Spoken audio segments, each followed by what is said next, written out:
where we dive into the numbers a little bit. And yesterday, of course, there was some big news. Perhaps you heard that we unveiled the cover of the 2023 summer edition of Dave Campbell's Texas Football, featuring Sonny Dykes, the head coach of the TCU Horned Frogs, as well as on the gatefold cover, Reginald Samples of the Duncanville Panthers. And extremely excited about that. We talked at length about it yesterday, about the process and how we came about the decision and what these stories are about and how we captured these images and things like that. But now, in the spirit of Math Tuesday, I want to go far too deep and go much deeper than anybody has any actual interest in.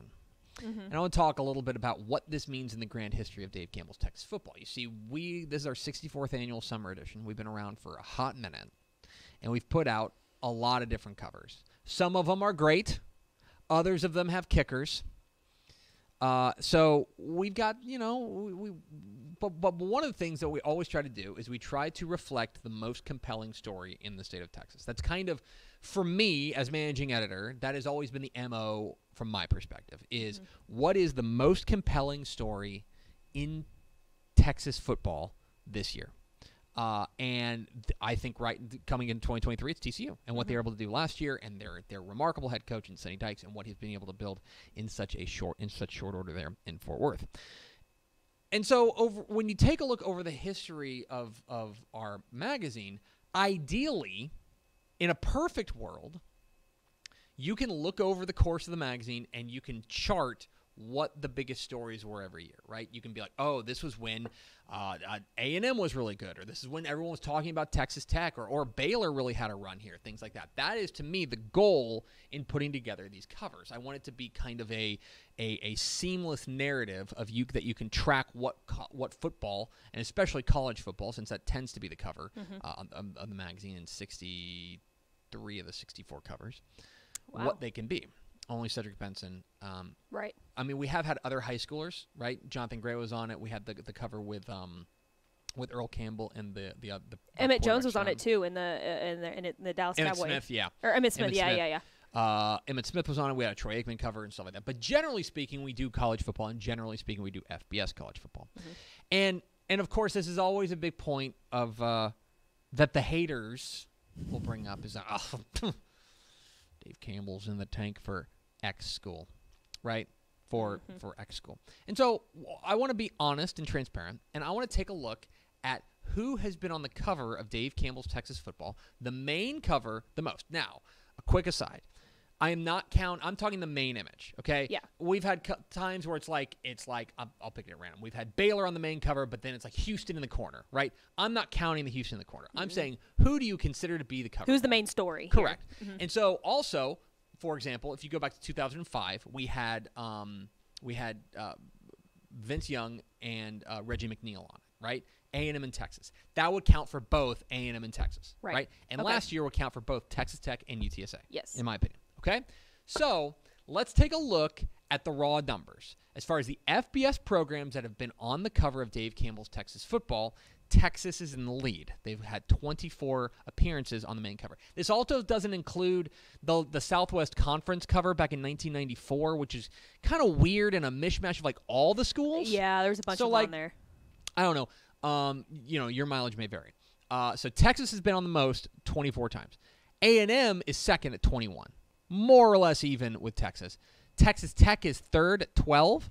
Then you get to TCU, who now passes Baylor for the fourth most with 9 appearances on the cover. Then Baylor at 8, Houston at 5, SMU at 5, 1 each for North Texas, Rice, and UTSA, and then Texas State, Sam Houston, newly FBS, and UTEP are the ones who are the most.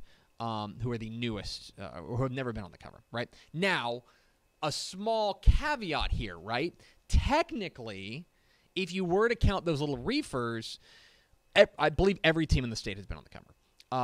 I know Texas State, when you go back to that 2012 cover with Gary Patterson, which is the last time we had a TCU coach on the cover, last time we had TCU on the cover to begin with, 2012, it had little inserts of UTSA with Larry Coker. It had inserts of Dennis Francione at Texas State, so they have been on the cover, right? I know that UTEP has been in the corner a couple of times in the reefer.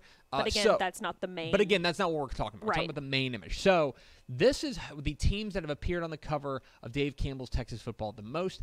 I also don't think this is necessarily a surprise because I think this ultimately probably tracks over the course of our life over the course of our lifespan which teams have been the best in college football. Right. Plain and simple. Right. I mean, certainly UTSA is on the rise right now, right? But overall, SMU and Houston each had those runs in the 80s, but then they also had real droughts. Right. I would say that when you take a look at this, I think this more or less tracks how well these teams have performed over the course of our lifetimes dating back to 1960. Well, and I think, too, like, just since you've been the managing editor here, when was your first year? 2014 was my first summer magazine. I think you've done a really good job of picking out who should be on the cover based on what the storyline is and who it should have. I appreciate been. that. Yeah. It's something that I know I take very seriously, and I know it's something that we all take very seriously. This is not something to play around with. No. We don't have fun with this cover. This is like, no, we have one shot at it, and we got to make sure it stands the test of time, which is why we were so excited about the Sonny Dykes cover. And so now I want to kind of shift this conversation a little bit, because another thing you hear about is the cover curse. And as you especially heard this with Sports Illustrated. Now, you're too young to remember Sports Illustrated, when Sports Illustrated was really cooking. But it used to be, oh, man, if you were on the cover of SI, you were doomed, right? You were doomed. Right. And so is there a cover curse? And again, we're only talking about the main cover, not talking about the gatefold cover. Because South Oak Cliff did win a state championship last year. Mm-hmm. And also, you remember when we said North Shore and Duncanville are going to meet in the title game again in 2019, and they did?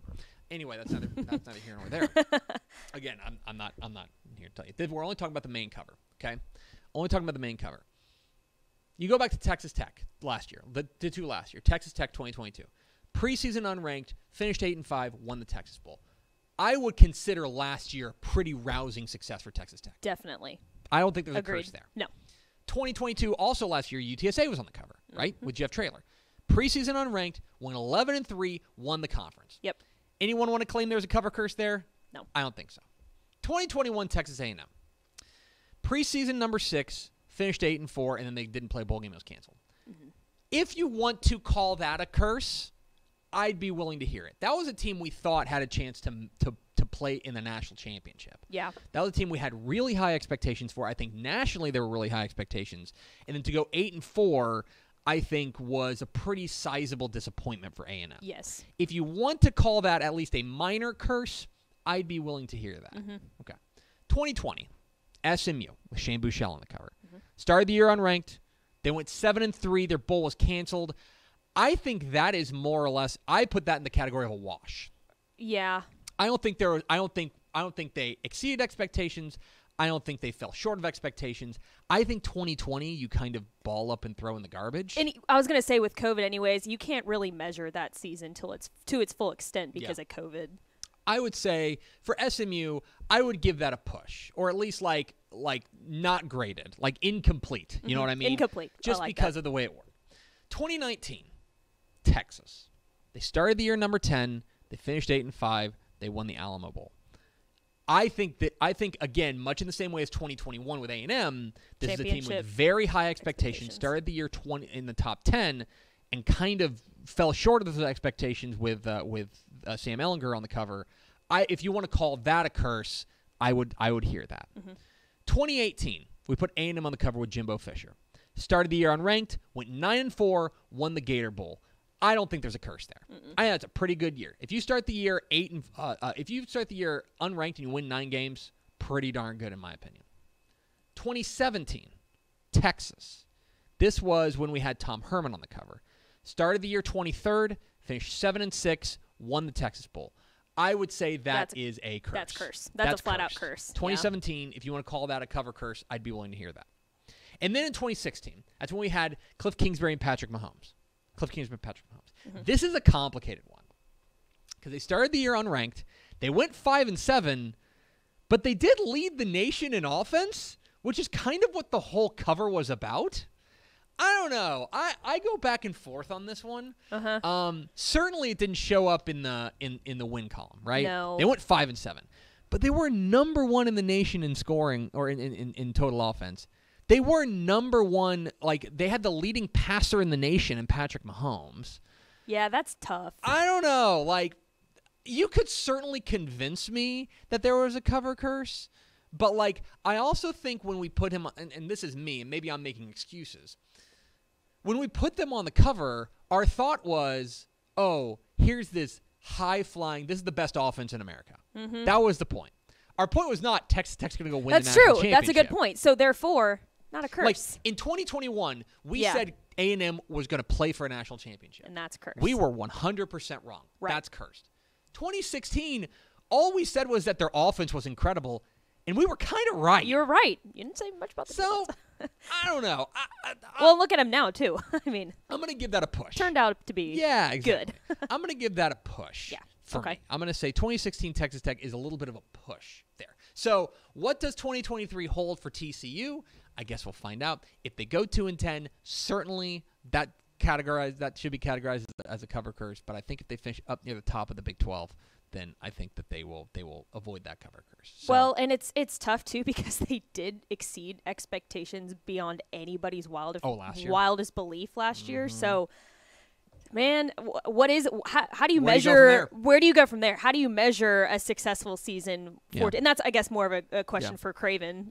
But I mean, it's tough. They exceeded expectations a lot last year. Anyway, we're proud to welcome Sonny Dykes to the Cover Boy fraternity at Dave Campbell's Texas Football, and that is Math Tuesday.